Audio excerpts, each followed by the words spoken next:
Bueno, mis hermanos, ¿cómo están? Los saludo en el amor de Cristo.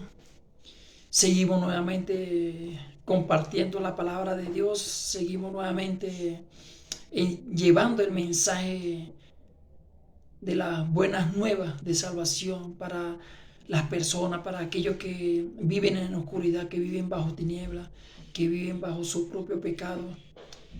Pero ha llegado la palabra de Dios, ha llegado el momento de recibir la salvación en nuestras vidas.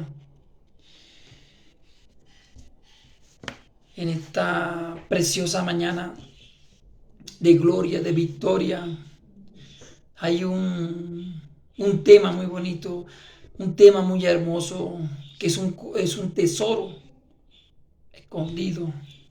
¿Por qué un tesoro escondido? Porque nosotros a veces tenemos sed y no la saciamos. Una sed que no se nos quita con nada, solamente con una gota de agua. ¿Y esa agua quién la da? Ya le voy a explicar quién da esa agua que nos quita la sed.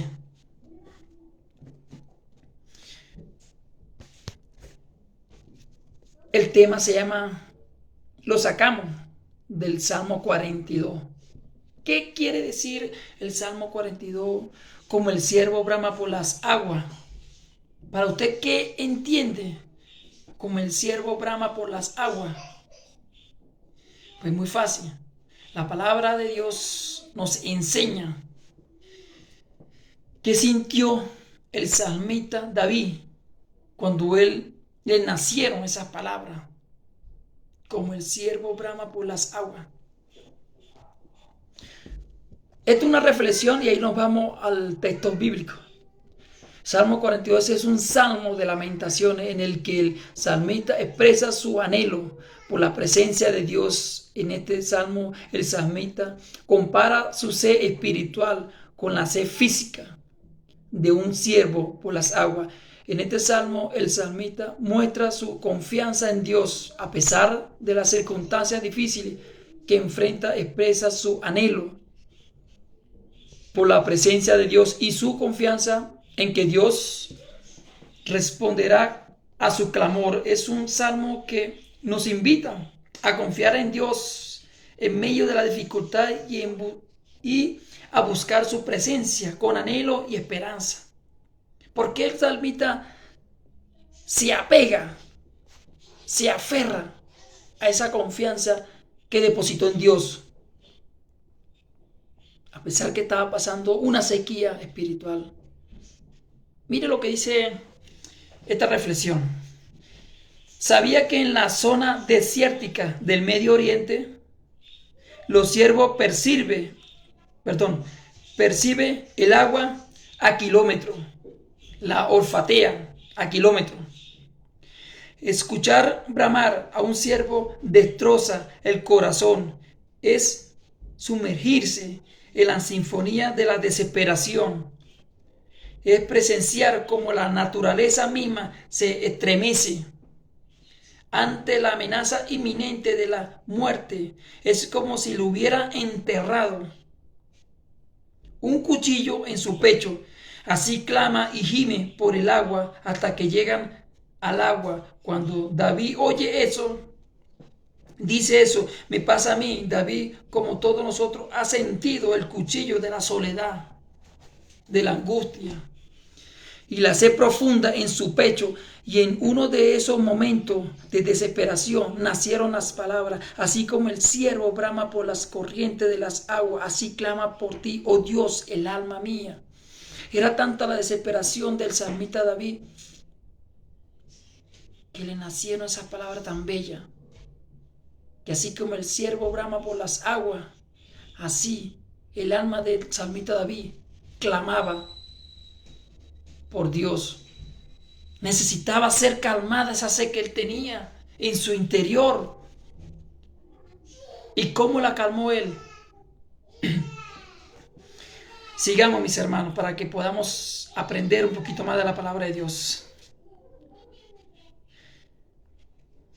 Pero al igual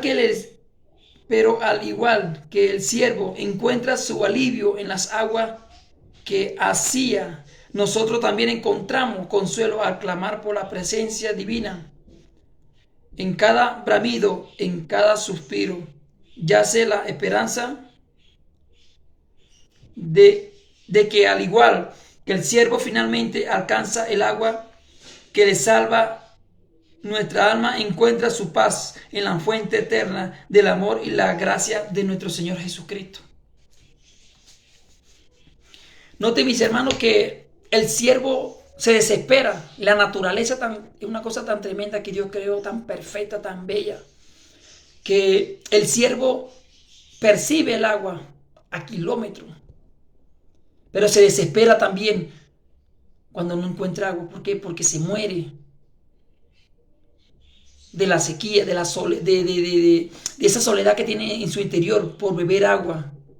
Esa es la fuente de vida de ellos.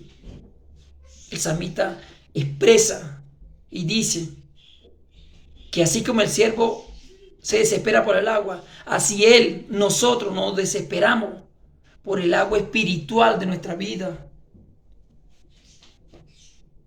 Sin esa agua nosotros estamos muertos, somos muertos vivientes caminando. Por eso que le nacen esas palabras al salmista David, que como el siervo brama por las aguas, así clama por mí el alma. Es tremendo, hermano. Es una palabra tan poderosa y bella. Dice que clama el alma por Dios, por esa sed, que le calme esa sed que él tiene. Pero él se aferra, porque como el siervo encuentra el agua y se sacia, se pone contento y sigue viviendo. Así el salmista David y nosotros nos sentimos contentos, nos aliviamos al encontrar esa fuente de agua viva que nos va a saciar, hermano, que nos va a llenar de gozo. ¿Y quién es esa agua viva? Ustedes me preguntarán, ¿quién es esa agua viva? Se lo voy a decir por la palabra. No me crea a mí, créale a lo que dice la palabra de Dios. Siempre créale lo que dice la palabra de Dios. Dice dice en Juan capítulo 4 versículo 10. Dice, respondiendo Jesús y les dijo, si conociera el don de Dios y quién es el que te dice, dame de beber, tú le pedirías y él te daría agua viva. Tú le pedirías y él te daría agua viva, hermano. O sea que la fuente de agua viva, ¿quién es? Nuestro Señor Jesucristo en nuestra vida, hermano. Es una agua viva que vamos a tener todo el tiempo en nosotros. No vamos a sentir sed jamás. Nuestra sed va a ser calmada, va a ser saciada por esa agua viva. Y en la palabra de Dios, hermano. Nos vamos a regocijar en la palabra de Dios. Nos vamos a satisfacer en las aguas vivas. Como el siervo se satisface cuando encuentra el agua, cuando encuentra esos arroyos de agua y se mete, se sumerge y toma agua. Se pone contento, brinca. Así nosotros vamos a estar también.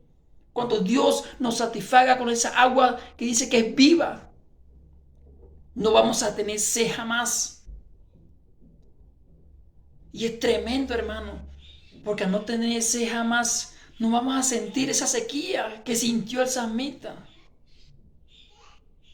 Pero él se acordó que había un Dios poderoso, que había un Dios que creó los cielos y la tierra, que había un Dios que le había prometido que él iba a ser un rey y lo puso como rey, que había un Dios que le decía ve hacia adelante en las batallas que la vas a ganar y la ganaba. Él creyó en ese Dios, él creyó en la palabra de ese Dios verdadero, de ese Dios justo y misericordioso. Mire que nos dice, y no solamente en el Evangelio de Juan nos habla de agua viva, sino que también en otros versículos nos enseña la sequía. Nos habla de los manantiales de agua viva. En Joel 1:20 nos dice, y las bestias del campo bramarán también a ti, pues se secaron los arroyos de las aguas y el fuego consumió las praderas del desierto. O sea que los animales también se desesperan, hermano. Aquí la Biblia nos dice que los animales se desesperan